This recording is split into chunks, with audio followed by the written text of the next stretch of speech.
Au travers de cette petite vidéo, je vais prendre la peine de t'expliquer comment est-ce qu'on peut détruire un pays. Mais pas détruire un pays avec la brutalité. Je vais t'expliquer comment on peut détruire un pays sans lui tirer une balle dans la tête. On nous a appris à croire que l'impérialisme, ce sont les chars, les soldats, les colonies. Mais aujourd'hui, l'impérialisme porte un costume, sourit aux caméras et signe des contrats. Le plus grave dans ça, c'est que les peuples ne savent même pas qu'ils sont dominés. L'impérialisme moderne ne s'impose pas par la force, il s'impose plutôt par le choix des dirigeants. Soit dans le système impérialiste, on ne choisit pas un dirigeant parce qu'il aime son peuple. On le choisit simplement parce qu'il est prévisible, parce qu'il est docile, parce qu'il protégera les intérêts des étrangers par rapport aux intérêts de sa nation. En effet, tant que ce dernier-là signe, tant qu'il obéit, tant qu'il se tait, il est soutenu, acclamé et plébiscité par les médias impérialistes. La deuxième des choses, c'est qu'on va passer par la fabrication d'une nation qui est hybride. On va transformer le pays, on va le rendre radicalement hybride. Je m'explique. Donc la nation va devenir une nation sans dessus-dessous. On ne sait plus qui est chez lui. Ça deviendra une nation où le natif est étranger sur sa propre terre. On te fait croire que tout le monde est égal, que tout le monde est libre. Mais bizarrement, les richesses, elles par contre, ne sont pas égales. On va ensuite te donner l'impression d'avoir une supposée liberté. Donc on va te donner la liberté de parler, mais pas la liberté de posséder. On te donne la liberté de danser, mais pas la liberté de diriger, d'encadrer et d'orienter. On te donne la liberté de t'amuser, mais pas la liberté de décider. On crée des histoires dormies debout et pendant que le peuple se dispute sur la religion,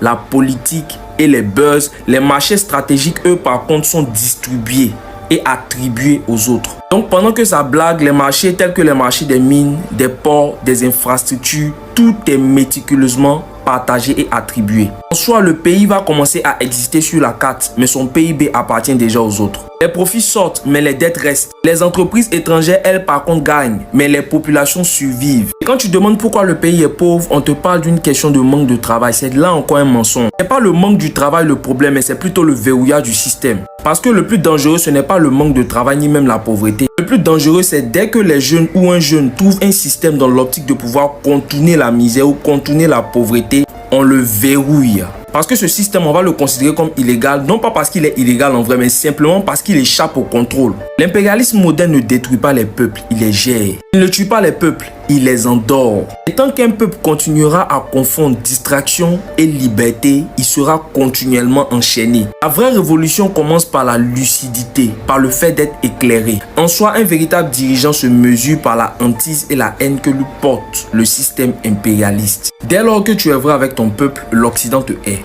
Mais dès lors que tu es vrai avec l'Occident, ton peuple te haït.